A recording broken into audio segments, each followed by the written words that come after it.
Above the clouds, beyond the maps, where the earth touches heaven, lies a land that breathes with the rhythm like no other.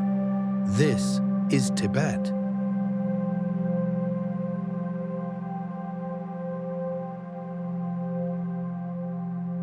Nestled in the heart of Asia, the Tibet region sprawls across 1.2 million square kilometers, an area larger than France and Germany combined.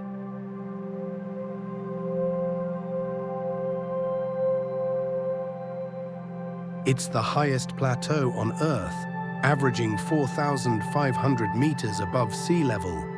Locals call it the roof of the world. Scientists call it the third pole.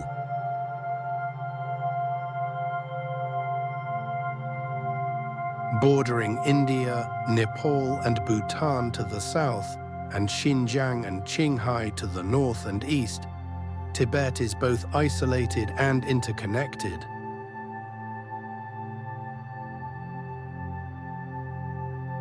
The Himalayas, guardians of the south, are not just mountains. They are climate makers, water towers, spiritual sentinels.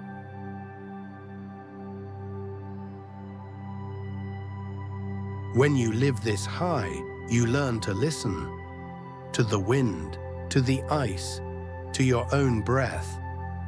Oxygen is a gift here. Every step is a prayer.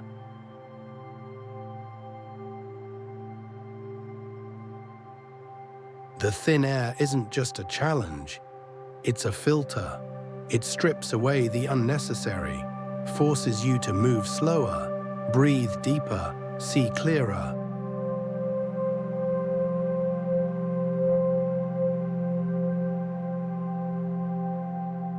Five of the world's 14 peaks over 8,000 meters stand along Tibet's southern rim, including Everest, known here as Komolangma, Mother of the Universe. Rivers born here, the Yarlung Tsangpo, the Indus, the Brahmaputra, feed over 1 billion souls downstream.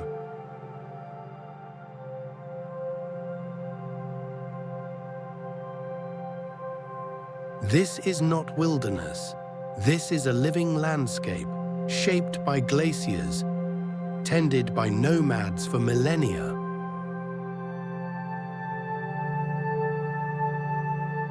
The story of Tibet is written in stone, scripture, and snow.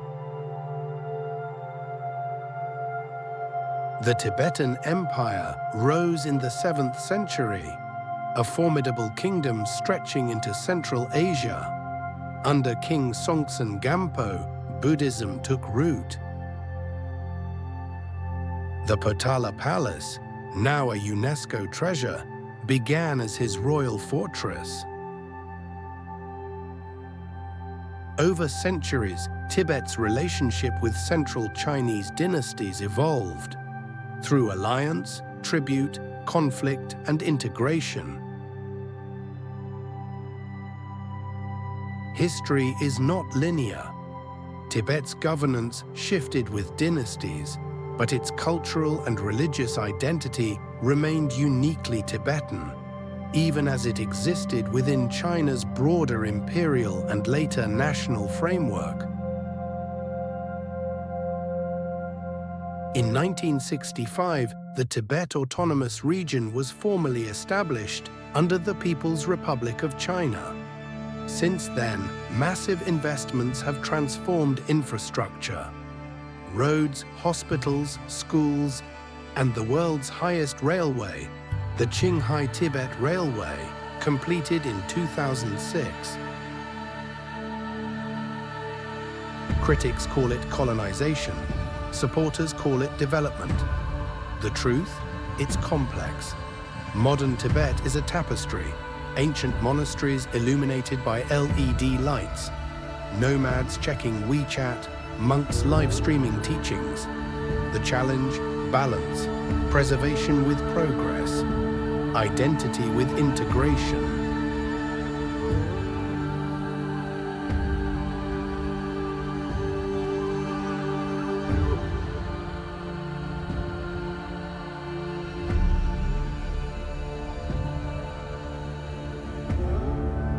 To understand Tibet, you must walk its streets, smell its air, taste its tea.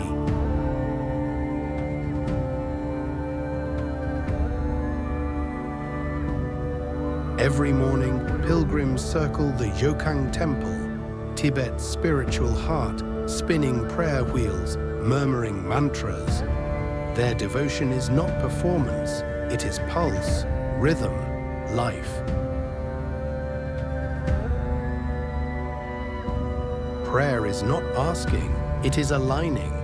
Aligning your breath, your steps, your thoughts with the universe.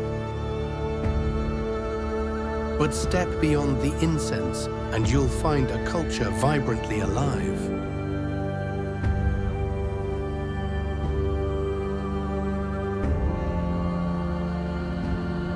Most people expect silence. What you will find is vibrancy.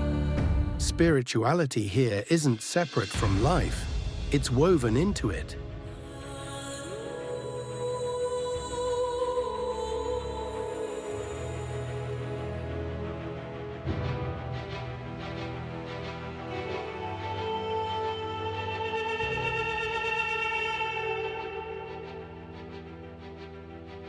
The Qinghai-Tibet Railway climbs to 5,072 meters, world's highest, a feat of human ingenuity and respect for nature.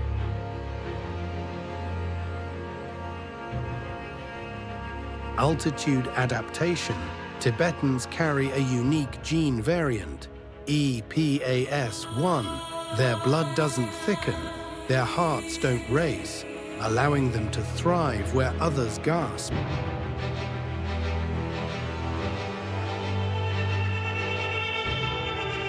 UNESCO sites Potala Palace, Yokang Temple, Norbulinka Summer Palace, not museums, living centers of worship.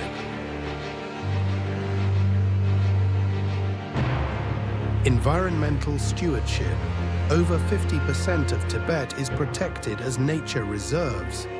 Komalangma Base Camp now restricts visitor numbers. Plastic is banned in many counties. Solar panels power remote villages.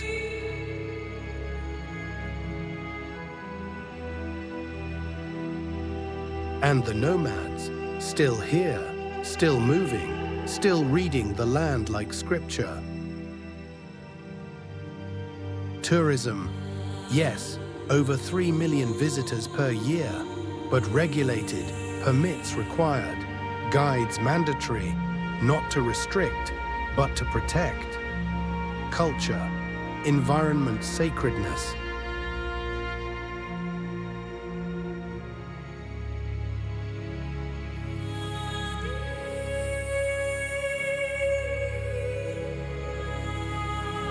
What is the soul of Tibet? Is it in the chant of 1,000 monks? In the clang of a blacksmith's hammer? In the giggle of a child chasing a goat through Lhasa's alley? In the silence between breaths at 5,000 meters? Perhaps it's in all of them.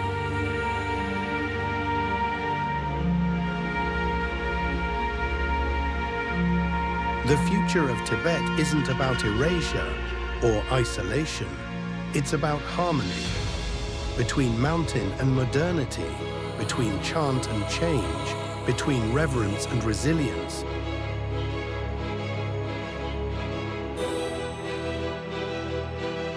Tibet does not ask to be understood, only to be witnessed, in its silence, in its song, in its stubborn, sacred, soaring spirit. Come, breathe, listen. The roof of the world is waiting.